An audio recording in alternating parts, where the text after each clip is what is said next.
दोस्तों, आज मैं आपको रामायण की एक बहुत ही रोचक कथा सुनाने जा रही हूँ। सूर्पनखा की कथा।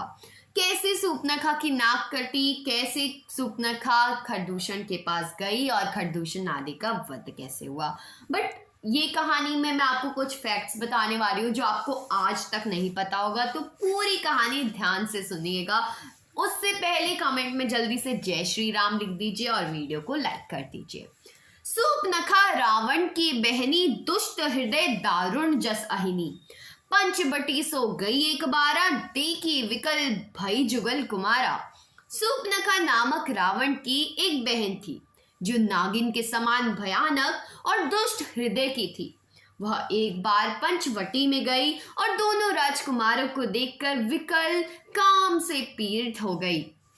काकभुचंडी जी कहते हैं, हे गरुड़ जी, सूर्पनखा जैसी राक्षसी धन ज्ञान शून्य है।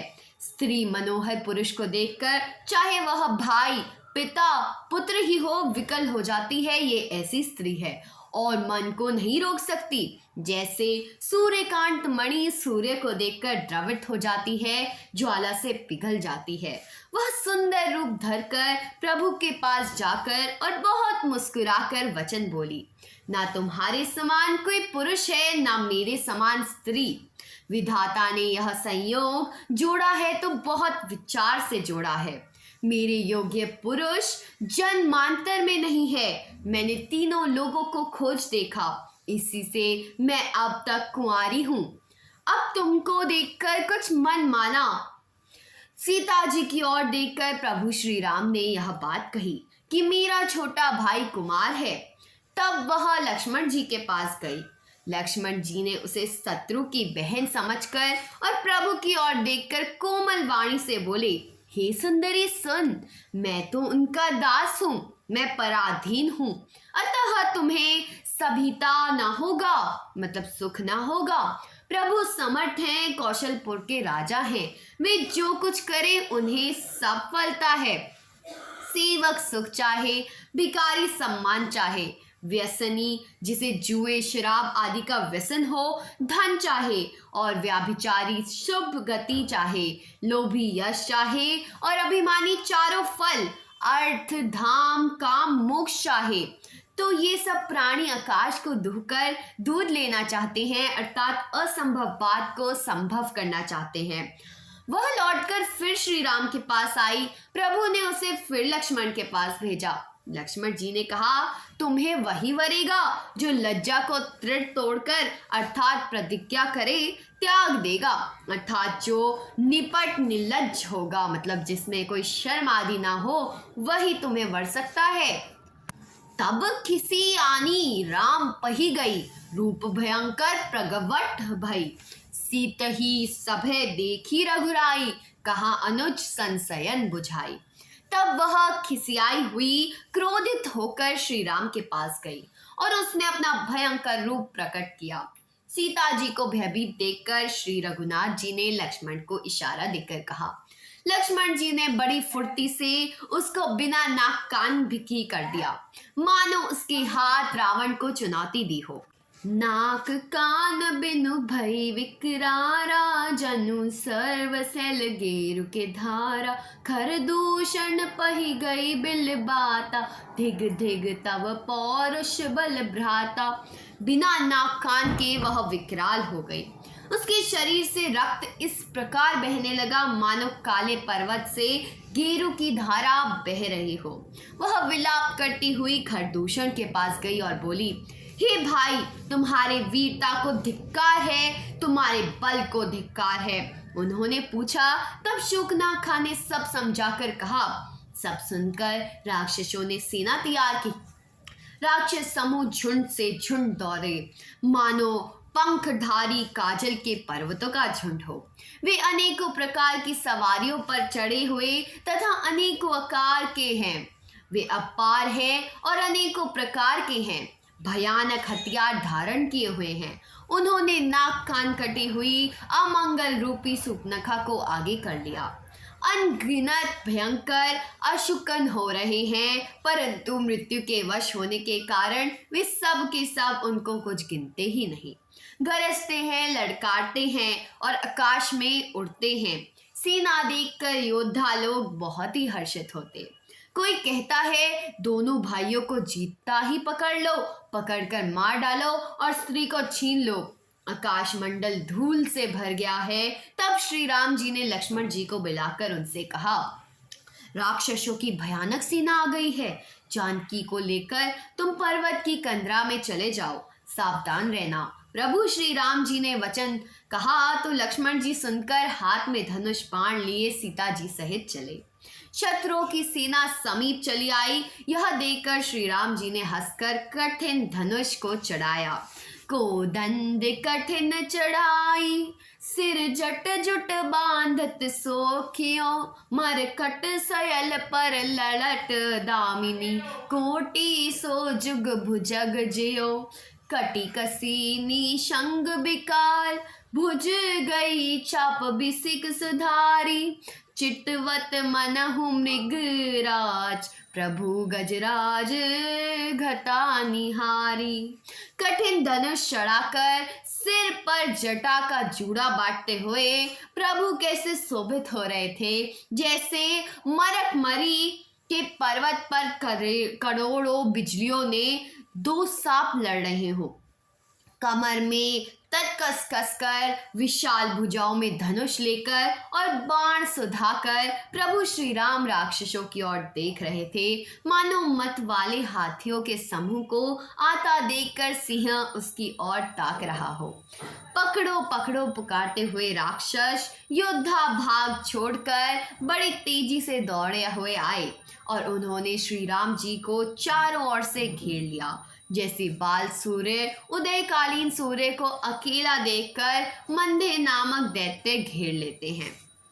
सौंदर्य ना प्रभु श्री राम को देखकर राक्षसों की सेना थकित रह गई।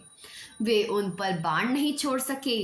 मंत्री को बुलाकर खरदूषण ने कहा, यह राजकुमार कोई मनुष्य का भूषण है। जितने भी नाग, असुर, देवता, मनुष्य और मुनि हैं, उनमें से हमने न जाने कितने ही देखे, जीते और मार डाले हैं। पर हे सब भाइयों सुनो, हमने जन्म भर में इतनी सुंदरता कहीं नहीं देखी। यद्यपि इन्होंने हमारी बहन को कुरूप कर दिया, तथापि यह अनुपम पुरुष वध करने योग्य नहीं है। छिपाई हुई अपनी स्त्री हमें तुरंत दे दो और दोनों भाई जीते जी घर लौट जाओ। यह कहा उसने। मेरा यह कथन तुम लोग उसे सुनाओ और उसका वचन सुनकर शीघ्र आओ। दूतों ने जाकर यह संदेश श्री राम जी से कहा। उसे सुनते ही श्री राम जी मुस्कुराकर बोले, हम क्षत्रिय हैं, वन में शिकार करते हैं और तुम्हारे सरीखे दुष्ट पशुओं को तो ढूंढते ही फिरते हैं। हम बलवान शत्रु देखकर नहीं डरते। लड़ने को आवे तो एक बार तो हम काल से भी लड़ सकते हैं। यद्यपि हम मनुष्य हैं, परंतु दैत्य कुल का नाश करने वाले और मुनियों की रक्षा करने वाले हैं। हम बालक हैं, परंतु दुष्टों को दंड देने वाले हैं। यदि बल ना हो तो घर लौट जाओ। संग्राम में पीठ दिखाने वाले किसी को मैं नहीं मारता। रण में चढ़ आकर कपट चतुराई करना और शत्रु पर कृपा करना तो बड़ी भारी कायरता है। दूतों ने लौटकर तुरंत सब बातें कही, जिन्हें सुनकर खरदूषण का हृदय अत्यंत जल उठा। खरदूषण का हृदय जल उठा। तब उन्होंने कहा, पकड़ लो, कैद कर लो। यह सुनकर भयानक राक्षस योद्धा बाण, धनुष, तोमर, शांख, शूल, कृपाण, परिग और फरसा धारण किए हुए दौड़ पड़े। प्रभु श्री राम से पहले धनुष का बड़ा कठोर, घोर और भयानक टंकार किया, जिसे सुनकर राक्षस बहरे और व्याकुल हो गए। उस समय उन्हें कुछ भी होश न रहा। फिर वे शत्रु को बलवान जानकर सावधान होकर दौड़े और श्री राम जी के ऊपर बहुत प्रकार के अस्त्र शस्त्र बरसाने लगे। श्री रघुवीर ने उनके हथियारों को तिल के समान करके काट डाला। फिर धनुष को कान तक तान कर अपने तीर छोड़े। तब भयानक बाण ऐसे चले मानो फुफकारते हुए बहुत से सर्प जा रहे हों। श्री राम जी संग्राम में क्रुद्ध हुए और अत्यंत तीक्ष्ण बाल चला दिया। अत्यंत तीक्ष्ण बाणों को देखकर राक्षस वीर पीठ दिखाकर भाग चले। तब खरदूषण और त्रिशिरा तीनों भाई क्रुद्ध होकर बोले, जो रण से भागकर जाएगा उसका हम अपने हाथों वध करेंगे। तब मन में मरना ठान कर भागते हुए राक्षस लौट पड़े और सामने होकर वे अनेकों प्रकार के हथियारों से श्री राम जी पर प्रहार करने लगे। शत्रु को अत्यंत कुपित जानकर प्रभु ने धनुष पर बाण चढ़ाकर बहुत से बाण छोड़े, जिनसे भयानक राक्षस कटने लगे। उनकी छाती, सिर, भुजा, हाथ और पैर जहां तहां पृथ्वी पर गिरने लगे। बाण लगते ही वे हाथी की तरह चिंघाड़ते हैं, उनके पहाड़ के समान धड़ कट कट कर गिर रहे हैं। योद्धाओं के शरीर कटकर सैकड़ों टुकड़े हो जाते हैं। वे फिर माया करके उठ खड़े होते हैं। आकाश में बहुत सी भुजाएं और सिर उड़ रहे हैं तथा बिना सिर के धड़ दौड़ रहे हैं। चील, कौवे आदि पक्षी और सियार कठोर और भयंकर कट कट शब्द कर रहे हैं। सियार कटकटाते हैं, भूत प्रेत और पिशाच खोपड़ियां बटोर रहे हैं। वीर वेटाल खोपड़ियों पर ताल दे रहे हैं और योगनियां नाच रही हैं। श्री रघुवीर के प्रचंड बाण योद्धाओं के वक्षस्थल, भुजा और सिरों के टुकड़े टुकड़े कर दे रहे हैं। उनके धड़ जहां तहां गिर पड़ते हैं, फिर उठते और लड़ते हैं और पकड़ो पकड़ो का भयंकर शब्द करते हैं। अंतड़ियों के एक छोर को पकड़कर गीद उड़ते हैं और उन्हीं का दूसरा छोर हाथ में पकड़कर पिशाच दौड़ते हैं। ऐसा मालूम होता है मानो संग्राम रूपी नगर के निवासी बहुत से बालक पतंग उड़ा रहे हों। अनेकों योद्धा मारे और पछाड़े गए, बहुत से जिनके हृदय विदीर्ण हो गए हैं, पड़े करहा रहे हैं। अपनी सेना को व्याकुल देखकर त्रिशिरा और खरदूषण आदि योद्धा श्री राम जी की ओर मुड़े। अनगिनत राक्षस क्रोध करके बाण, शक्ति, तोमर, फरसा, शूल और कृपाण एक ही बार में श्री रघुवीर पर छोड़ने लगे। प्रभु ने पल भर में शत्रुओं के बाणों को काटकर ललकार कर उन पर अपने बाण छोड़े। सब राक्षस सेनापतियों के हृदय में 10-10 बाण मारे। योद्धा पृथ्वी पर गिर पड़ते हैं, फिर उठकर भिड़ते हैं, मरते नहीं, बहुत प्रकार की अतिशय माया रचते हैं। देवता यह देखकर डरते हैं कि राक्षस 14,000 हैं और अयोध्यानाथ श्री राम अकेले। देवता और मुनियों को भयभीत देखकर माया के स्वामी प्रभु ने एक बड़ा कौतुक किया, जिससे शत्रुओं की सेना एक दूसरे को राम रूप देखने लगी और आपस में ही युद्ध करके लड़ मड़ी।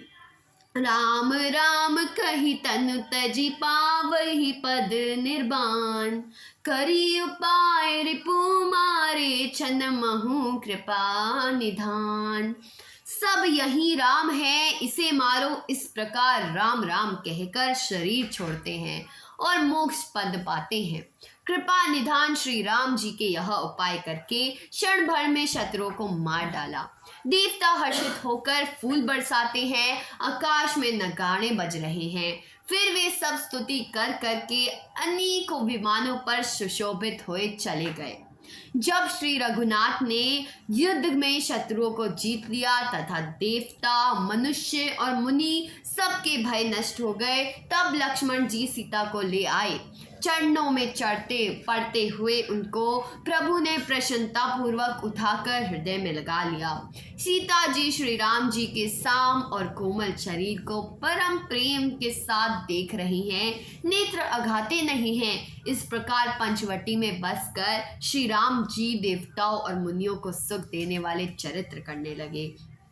तो दोस्तों, आज की कहानी तो ये थी। मिलते हैं अगली कहानी में। तब तक वीडियो को लाइक कर दो, चैनल को सब्सक्राइब कर दो और कमेंट में जय श्री राम लिखना मत भूलिएगा।